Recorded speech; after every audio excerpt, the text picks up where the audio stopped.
Hello everyone. तो कैसे हैं आप सब लोग? उम्मीद करती हूँ सब बढ़िया होंगे। तो जैसे कि आपको पता है, हमारा सेट चैप्टर स्टार्ट हो रखा है और आज हमारा सेट चैप्टर में आज का जो हमारा टॉपिक है वो है हमारा laws of set. Laws of set का मतलब क्या है? लॉज जैसे कि होते हैं ना कि कुछ ऐसे नियम होंगे जिस जिससे कि जो हमारा क्वेश्चन होगा वो आसानी से हम उसको सॉल्व कर पाएंगे। जैसे कि हमें एक वैल्यू दी हुई है तो उसमें हम ये देखेंगे लो लगा हुआ है या नहीं। अगर जो लो लगा हुआ है तो आसानी से हमारा आंसर आ जाएगा। तो चलो करते हैं। फर्स्ट लो होता है कम्युनिकेटिव लो। कम्युनिकेटिव लो में होता क्या है? बेसिकली अगर जो हम ए यूनियन बी करें, ए यूनियन बी करें तो वो इक्वल होता है किसके? बी यूनियन ए के। कम्युनिकेटिव लो यानी कि ए यूनियन बी इक्वल होता है बी यूनियन ए के। और अगर जो हम इंटरसेक्शन भी करें, ए इंटरसेक्शन बी करें, तो इसका उल्टा भी यानी कि बी इंटरसेक्शन ए भी होगा इक्वल। कैसे? मान लेते हैं ये है ए इक्वल्स टू 1 2 3 और बी इक्वल्स टू 2 4। अब इसमें जो हम यूनियन करेंगे ए यूनियन बी, आंसर क्या आएगा हमारे पास? 1 2 3। टू रिपीट हो रखा है, फिर क्या आएगा? 4। अगर जो हम बी यूनियन ए करें, बी यूनियन ए क्या आएगा? देखो बी में क्या क्या है? 2 और 4। फिर ए के पास पहुंच जाओ, ए के पास क्या है? 1 2 आ चुका। अब क्या आ गया? 3। ऑर्डर से फर्क नहीं पड़ता तो ये भी क्या है? 1 2 3। और ए यूनियन बी भी क्या था? 1 2 3। यानी कि ये प्रूफ हो चुका कि अगर जो हम ए यूनियन बी करें तो वो किसके इक्वल होगा? बी यूनियन ए के।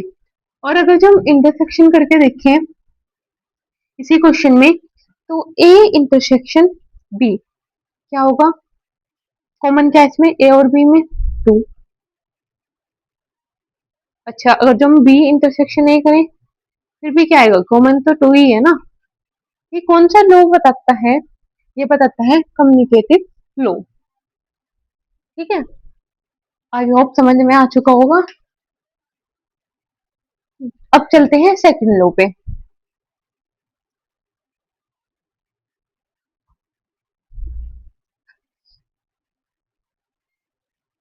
सेकंड लॉ है हमारा एसोसिएटिव लॉ।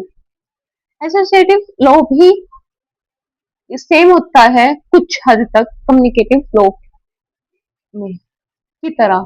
जैसे कि इसमें सिर्फ क्या होता है, इसमें 3 सेट आ जाते हैं। कम्युनिकेटिव में कितने सेट यूज रखे थे? 2। इसमें कितने यूज होंगे? 3।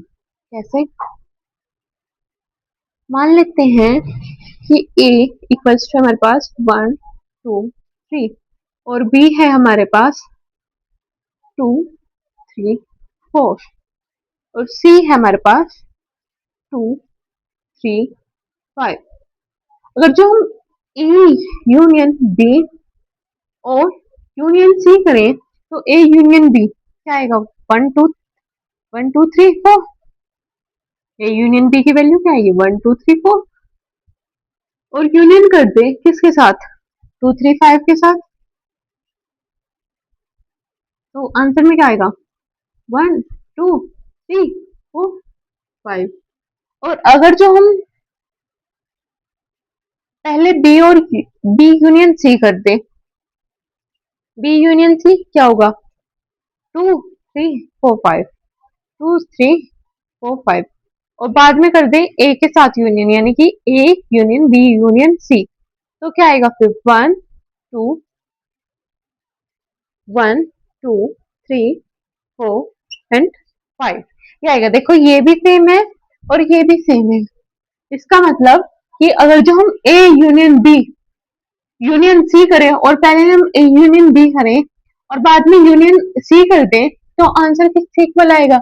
ए यूनियन बी यूनियन सी के। यानी कि ऑर्डर का कोई फर्क नहीं पड़ता। वो आपकी मर्जी है कि आप पहले ए यूनियन बी करें या बी यूनियन सी करें या ए यूनियन सी करें और बाद में बी करें। वो आपकी मर्जी है। तो इसमें क्या होता है, इसमें ऑर्डर का कोई फर्क नहीं पड़ता, ठीक है।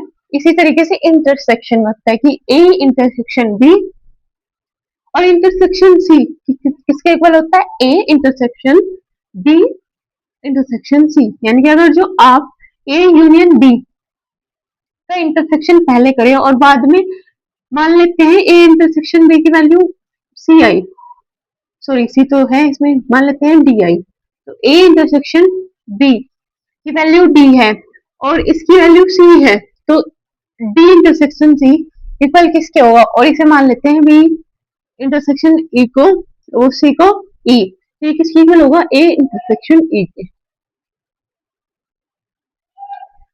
कम्युनिकेटिव और एसोसिएटिव लोग सेम सेम है, फर्क कितना है, फर्क इतना सा है कि कम्युनिकेटिव में 2 सेट यूज होंगे, एसोसिएटिव में 3 सेट यूज होंगे, ठीक है। आई होप समझ में आ गया होगा। थर्ड लो होता है हमारा डिस्ट्रीब्यूटिव लो। डिस्ट्रीब्यूटिव लो किस तरीके से होता है,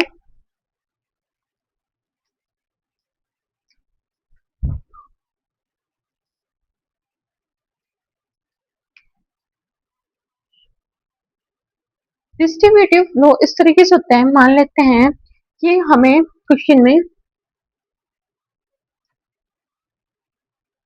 ए की वैल्यू दी है 1 2 3 और बी की वैल्यू दी हुई है हमारे पास 2 3 और सी की वैल्यू दे रखी है हमें 4 और 5, ठीक है। इसमें ना हम ये सेकंड वाला प्रूव कर लेंगे, फर्स्ट वाला आप करके देख लेना, अगर जो समझ में ना आए तो कमेंट कर देना, मैं वीडियो बना दूंगी अलग से। ठीक है, होगा A intersection B union C, पहले किसे सॉल्व करेंगे, बी यूनियन सी को, बी यूनियन सी में क्या आएगा, कुछ नहीं है, मान लेते हैं यहाँ पे 3 भी है समझाने के लिए, ठीक है, हो गया 3 और एक मिनट यूनियन है ना, सॉरी यूनियन में क्या हो जाएगा, बी यूनियन सी 2 3 4 5 और ए के साथ इंटरसेक्शन 1 2 सी के साथ इंटरसेक्शन, तो क्या आएगा इंटरसेक्शन करने के बाद में 2 और 3, ये आ गया। ये किसके इक्वल होता है, A intersection B, A intersection B क्या है 2 का यूनियन किसके साथ करना है हमें, A intersection C, A intersection C में क्या है 3, जब इन दोनों का यूनियन करेंगे तो क्या आएगा 2 और 3 आ जाएगी सेट में वैल्यू, ये क्या होता है डिस्ट्रीब्यूटिव प्रॉपर्टी या लो।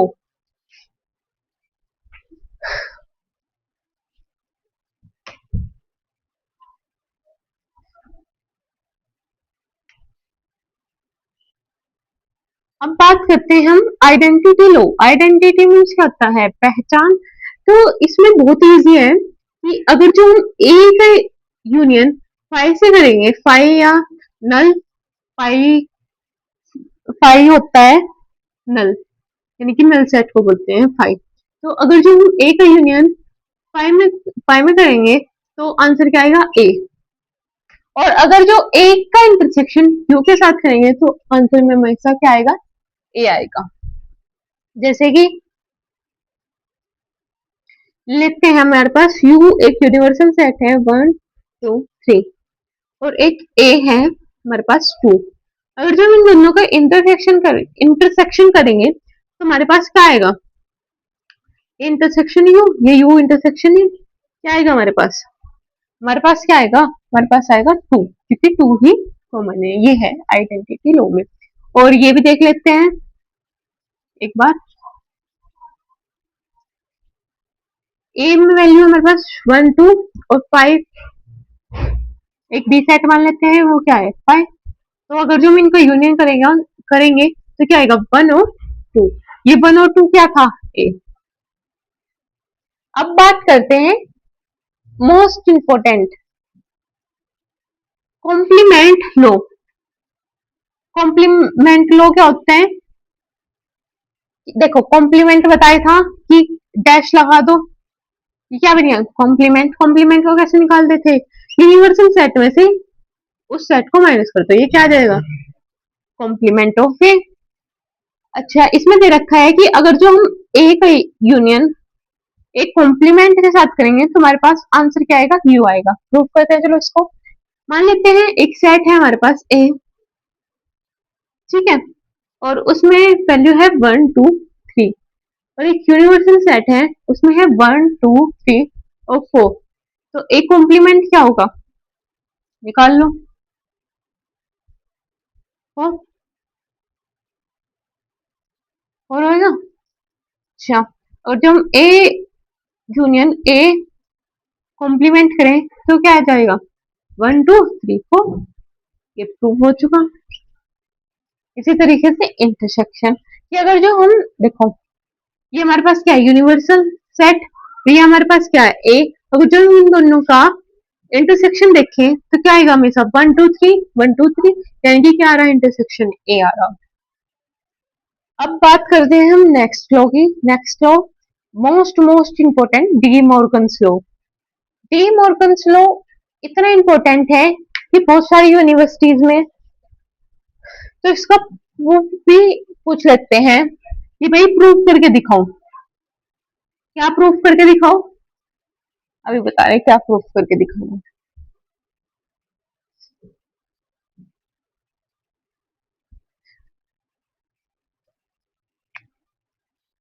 एक वैल्यू ले लेते हैं हम 1 2 3, सेट में है ये, और एक ले लेते हैं 2 3 4। अच्छा, अब क्या निकाल लेंगे हम, ये यूनियन बी का कॉम्प्लीमेंट। चलो निकालते हैं। पहले क्या निकाल लेंगे, एक यूनियन बी और एक यूनिवर्सल सेट ले लेते हैं 1 2 3 4 5। ए यूनियन बी क्या होगा, 1 2 3 4। अच्छा, जब हम इसका कॉम्प्लीमेंट निकालेंगे, कैसे निकालेंगे, यूनिवर्सल सेट में से इसको माइनस कर दो। तो जब यूनिवर्सल सेट में से हम इसको माइनस करेंगे तो कितना आएगा हमारे पास, 5 ही तो आएगा। ये कितना आ गया, 5 आ गया। अब बात करते हैं A complement intersection B complement. पहले ए कॉम्प्लीमेंट निकालो। ए कॉम्प्लीमेंट क्या होगा, 4 और 5। अच्छा, बी कॉम्प्लीमेंट क्या होगा, 1 और 5। आगे बात समझ में। अब A complement intersection B complement क्या होगा, इनका इंटरसेक्शन कॉमन पार्ट क्या है इसमें, 5।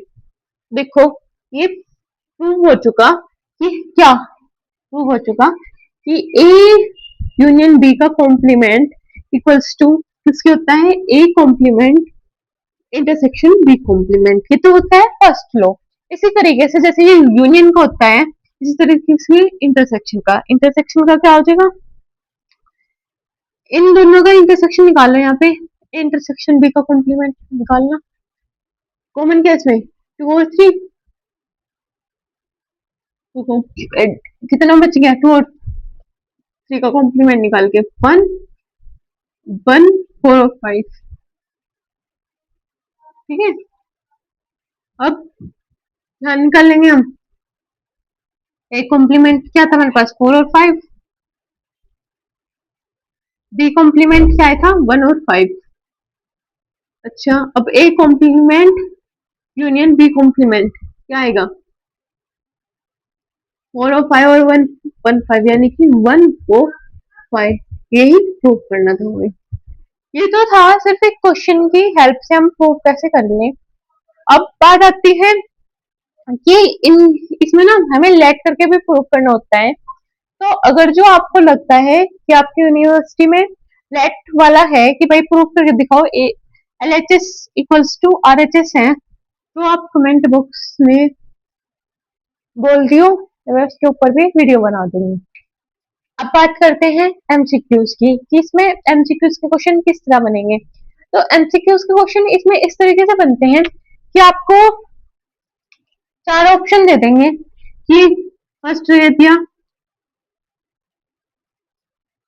एसोसिएटिव लो, सेकंड कॉम्प्लीमेंट लो, थर्ड ट्रांजिटिव लो, फोर्थ डी मॉर्गन्स लो। और आपसे पूछ लेंगे कि इनमें से which which of the following question is not a law of set. तो कौन सा सेट का लॉ नहीं है? एसोसिएटिव भी पढ़ लिया हमने, कॉम्प्लीमेंट्री पढ़ लिया, ट्रांजिटिव पढ़ा नहीं पढ़ा, डिमॉर्गन्स पढ़ लिया पढ़ लिया। तो इसका राइट आंसर क्या हो जाएगा? ट्रांजिटिव, क्योंकि इसमें नोट पूछा था। ठीक है, आई होप समझ में आ गया होगा। अब इसमें ये जो ट्रांजिटिव लो है वो किस में लगता है? वो लगता है रिलेशन में। ठीक है, अब हम स्टार्ट करेंगे कल से हम अपना एक न्यू चैप्टर। न्यू चैप्टर बता दीजिएगा आप मुझे कौन सा रखें? Matrix, determinant, integration, limits. Thank you. अगर जो आपको ये वीडियो अच्छी लगे तो लाइक करना, शेयर करना एंड सब्सक्राइब करना। Thank you so much.